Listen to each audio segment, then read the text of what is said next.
Hello, welcome you all to this channel again. आज के video में सीखेंगे कि सब कुछ होते हुए भी हम सफल क्यों नहीं हो पाते। इस वीडियो को अंत तक आप देखें और फिर पता चलेगा कि हमारे पास सब कुछ है, नॉलेज भी है, थॉट्स भी है, स्किल्स भी है, फिर भी हम सफलता को क्यों नहीं प्राप्त कर पा रहे हैं। क्या परेशानी है, कौन हमें रोक रहा है। तो इसको हम 3 कीवर्ड्स पे एक्सप्लेन करना चाहते हैं और इस 3 कीवर्ड्स को आप भी आजमाएं और नोट करते चले जाएं, तो आप देखेंगे कि जो आप सफल नहीं हो पा रहे थे फिर से सफल होना शुरू हो जाएंगे। वो 3 कीवर्ड्स क्या है? 3 कीवर्ड्स है desire, ability and time. Desire, ability and time, please note down on your paper. Desire, ability and time, ये 3 पैरामीटर्स पे मैं आपको एक अच्छा सा निश भी दे दूंगा कि आप कैसे अपने निश को फाइंड आउट कर सकते हैं और उस पर काम करना शुरू कर देते हैं और उस पर काम करना भी शुरू कर सकते हैं। तो सबसे पहले क्या है आपका डिजायर, फिर उसके बाद एबिलिटी और उसके बाद है टाइम। हम क्या करते हैं, बहुत ज्यादा डिजायर रख लेते हैं। कभी कभी हमारे डिजायर इतने अधिक हो जाते हैं कि उसको करने की क्षमता ही नहीं होती, एबिलिटी नहीं होती। तो डिजायर तो रख लिया, क्या एबिलिटी उसके पास है? और कभी कभी हमारे पास होता है कि एबिलिटी तो होता है लेकिन उसको करने की इच्छा नहीं होती, उसके लिए डिजायर नहीं है। तो sometimes we have desire but don't ability to do this, but sometimes I have ability but don't desire to do that things.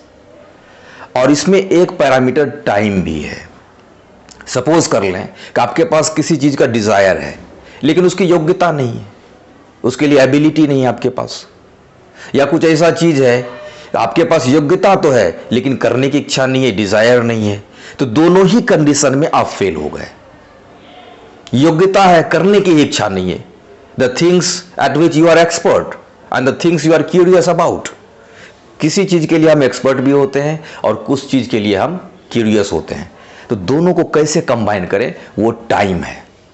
सबसे पहले वो काम को आप सेलेक्ट करें जिसको करने की इच्छा है, उसको लिखें, आउट ऑफ 10 मार्क्स दें उसमें 10 में से, कि किसी भी काम को करना है। मान लीजिए आपको कुछ भी करना है, अपने हिसाब से देख ले कौन से काम करना चाहते हैं। सपोज बुक राइटिंग, आप बुक लिखना चाहते हैं, मैं एक सैंपल के तौर पे बता रहा हूं। सपोज आपको बुक लिखना है, उसकी इच्छा है, तो आपकी कितनी इच्छा है, 10 में से कितना मार्क्स दे रहे हैं? 1 2 3 4 5 6 7 8 9 10 में 10 कितना दे रहे हैं? अगर 10 में 10 मार्क्स दे रहे हैं, 8 मार्क्स दे रहे हैं, इसका मतलब है कि आपको बुक लिखने की इच्छा है।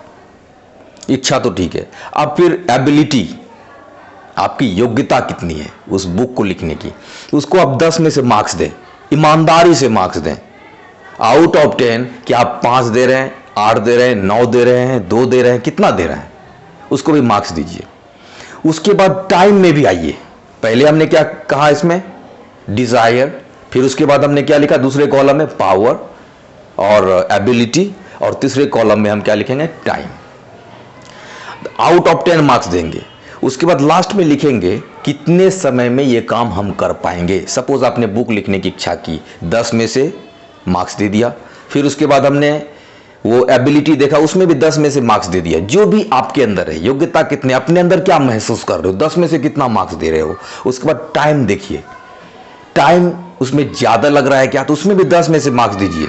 अगर आपको लग रहा है कि नहीं मुझे टाइम इसके लिए 10 साल लग जाएंगे, तो उसमें मार्क्स आप केवल 1 दीजिए। आपको लगेगा कि नहीं इसको तो मैं 2 महीने के अंदर खत्म कर सकता हूं, तो उसमें मार्क्स आप 6-7 दे सकते हैं। अगर आपको लगता है कि नहीं मैं 1 महीने में लिख सकता हूं, अगर हमारे पास कंटेंट तैयार हो, तो आप उसको 10 में से 9 मार्क्स भी दे सकते हैं। इस तरह से जो भी काम आप करना चाहते हैं, ये तीनों को पैरामीटर्स बनाएं। कितनी इच्छा है, कितना एबिलिटी है और कितना समय लग रहा है। जैसे मान लीजिए किसी कार्य को करने की इच्छा है आपको, 10 में से 10 मार्क्स दे दीजिए, और उसके लिए आपके पास जो योग्यता है वो भी 10 में से 10 हो गया। लेकिन जब हम टाइम में गए तो आपने कहा कि 20 साल समय लगेगा। आपके पास इच्छा भी है, योग्यता भी है, लेकिन समय चूंकि 20 साल लग रहा है, और 20 साल बहुत ही लंबा समय होता है। ये आप इस पे सोचें कि क्या इस बात पे विचार करेंगे कि नहीं। क्या 20 साल तक आपके पास धैर्य है, और अगर है तो कितना विजनरी है वो, उस पर ध्यान देना पड़ेगा। अगर किसी इसमें भी 10, इसमें भी 10, लेकिन समय आपके 50 साल लग रहे हैं, तो फिर मेजरेबल भी होना चाहिए, क्योंकि 20 साल के बाद आपको पता नहीं, 50 साल के बाद आपको पता नहीं, ये पैरामीटर्स नहीं। इसलिए इच्छा कितनी है, योग्यता कितनी है, और उसके बाद समय कितना लग रहा है, ये तीनों को मेजरमेंट करें। आप कौन से कार्य को करेंगे जिसके लिए ज्यादा इच्छा भी है, इच्छा में भी बहुत मार्क्स मिलने चाहिए। 10 में से अगर 8 मार्क्स मिल रहे हैं इच्छा में, दैट इज डिजायर में, और आउट ऑफ 10 अगर आपको एबिलिटी में, उसमें भी आपको 6-7 मार्क्स मिल रहे हैं, और समय में आउट ऑफ 10 वो भी आप 6-7 दे रहे हैं, क्योंकि आपको लग रहा है कि उस काम को आप 2 महीने के अंदर कर सकते हैं, दैट शुड बी मेजरेबल।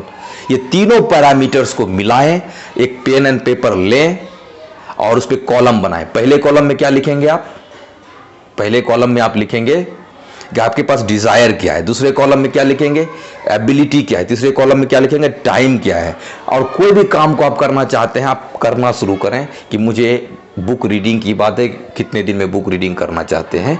इच्छा हमने लिखा 10 में से 10, मुझे पूरा बुक पढ़ने की इच्छा है, बुक का नाम लिख दें। उसके बाद उसके लिए आपकी योग्यता के, बुक पढ़ने की योग्यता तो हर किसी के पास होती है, अगर आपके पास इच्छा है तो 10 में 10 लीजिए, पढ़ने की योग्यता है उसको 10 में 10 लिखिए। टाइम क्या आप 2 साल ले रहे हैं एक बुक पढ़ने में, 1 सप्ताह ले रहे हैं, तो 10 में 10 लिख दीजिए। जरूर आप एक बुक पढ़ें, बुक पढ़ने का गोल जरूर रखें। उसके बाद बुक रीडिंग का, या कुछ भी कोर्स क्रिएशन की बात कर रहे हैं, या कोई भी पेपर राइटिंग की बात कर रहे हैं, प्रोजेक्ट राइटिंग की बात कर रहे हैं, किसी भी तरह के काम हो, आप इस 3 पैरामीटर्स पे आप काम कर सकते हैं, डिसाइड कर सकते हैं व्हाट कुड बी योर निश।